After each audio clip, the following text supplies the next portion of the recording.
Take no prisoners, comrades. What's up, everyone? Beast Armada here, and I'm back with another Call of Duty Modern Warfare 3 commentary. So I'm using the P90 suppressed again with rapid fire, and I get a pretty decent score this game, but it's really not about the gameplay. I mean, I just wanted to pick a gameplay that suggests the subject that I'm going to be talking about. So, on with the subject. So, what I wanted to pretty much talk about today was the submachine guns in Black Ops 2. Now, I've been making the past few videos about like some of the weapons and some of the balance issues maybe that Call of Duty's had in the recent, franchise or whatever.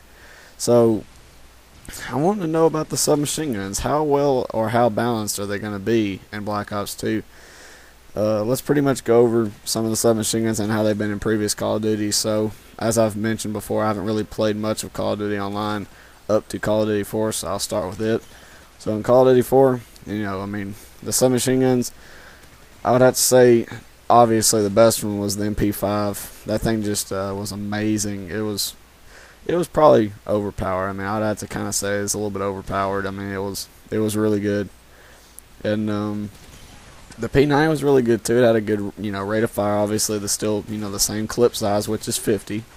And that's a great clip size back then in Call of Duty 2 because most of the weapons didn't have over 30 bullets except for LMGs and maybe a few other weapons. But the P90 was definitely a unique SMG. I think next in line would probably be the 74U. That was a pretty good SMG. I didn't use it that much though because I did use the MP5. And I didn't really know that it was overpowered because that was pretty much my first online multiplayer game. So I was a noob and all that, so, everybody's been through their noob stage in Call of Duty. They pretty much use all the cheap tactics, and they don't realize that it's really, jerkish, like, move. It's really not cool, and you're being a jerk when you're using the most ridiculous and cheesiest setups, so you had to forgive me for that. I would have definitely hated to play against myself back in that time. That wouldn't have been fun. And, moving on. So I think they also had the Uzi, which I didn't really use that much, but it could be gold in that game too, which looks really good. And the rest of the SMGs, if there is any more, I did forget. I apologize, but that just shows how much I probably didn't use them. So that's pretty much that. So moving on to World at War. Everybody knows that the MP40 plagued many players, especially people that were really skilled, that just could not stand people that were bad at the game that just used it because that gun was so overpowered. I mean, I think it killed in like pretty much 2 to 3 bullets from any range for a submachine gun. That's pretty ridiculous. And if you just pop shot it, it really didn't have any recoil, so that was a huge issue in that game. That was actually probably one of the most overpowered guns in that game. Probably most Call of Duties. I mean, it seems like Treyarch seems to make like 1 or 2 guns that are really powerful, and the rest of them really can't nearly compete with it. It's like, why would you use those other guns when you have these 2 amazing guns?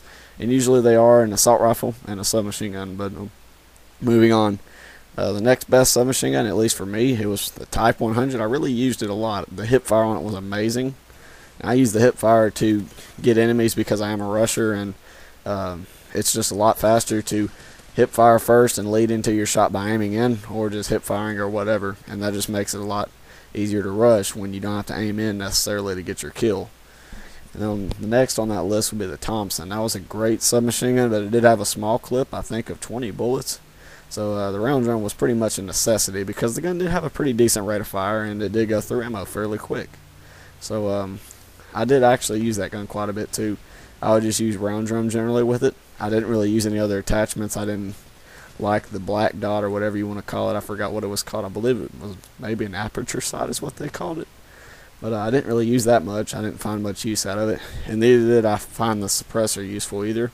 Maybe in search and destroy, but usually I'd probably use an assault rifle or something in search. So moving on.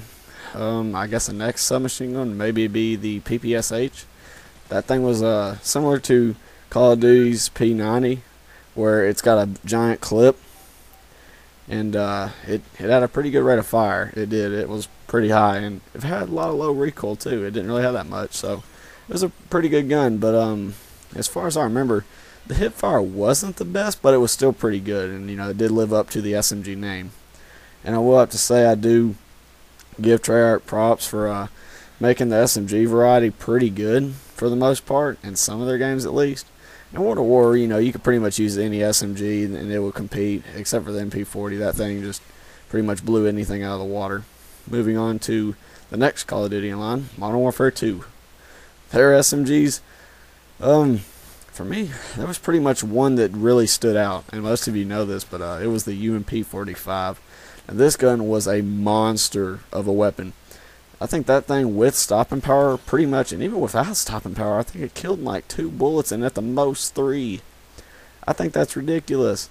I'm not sure if it was a glitch with the gun or lazy programming, but they never fixed it either, and that was really unfortunate.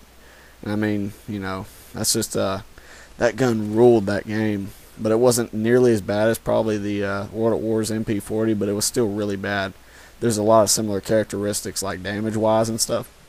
Moving on to the SMGs, I would have to say the next one in line is the P90. It did make a return, so that was a good thing. I did love the P90 in Modern Warfare 2.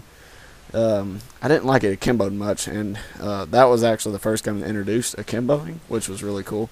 And if you don't know what akimboing is, it pretty much means you get 2 of the same weapon, which is pretty awesome. I mean, it's not really all that practical, but sometimes it is really fun to just walk around with 2 guns, and it's just awesome to just spray people down. But I didn't really find that much use out of it because the hipfire was atrocious on the most of the SMGs.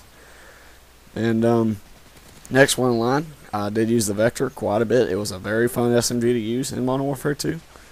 I got a lot of use out of it, and it had a lot of accuracy, and it had a pretty good fire rate and a decent clip size, so that was another good SMG.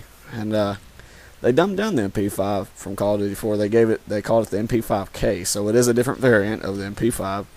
And I think it had a little bit less accuracy, a little bit less damage. They pretty much just, like I said, dumbed it down. But it was still a very useful weapon. I mean, you could use it and still do well if you knew what you were doing, of course. Moving on to the next Call of Duty. And, oh yeah, I forgot to mention, if I did forget another SMG, it's because I didn't really use it that much. There are a few others, I'm pretty sure. But if I left them out, I do apologize.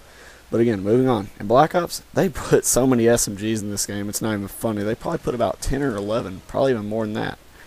But I'd have to say, I'm just going to go ahead and, you know, say this right now. The most dominant SMG in Call of Duty Black Ops was the AK-74U with either a grip or rapid fire. That thing was just a monster. It was probably about as good as the FAMAS, which was pretty overpowered before the patch, and even after the patch, it was pretty powerful still. So, I mean, it seems like Treyarch does have balancing issues with weapons, and I really hope they do notice that and try to make a change in Black Ops 2. Well, guys, this video is wrapping up. I hope you guys have a great day, and I will see you later.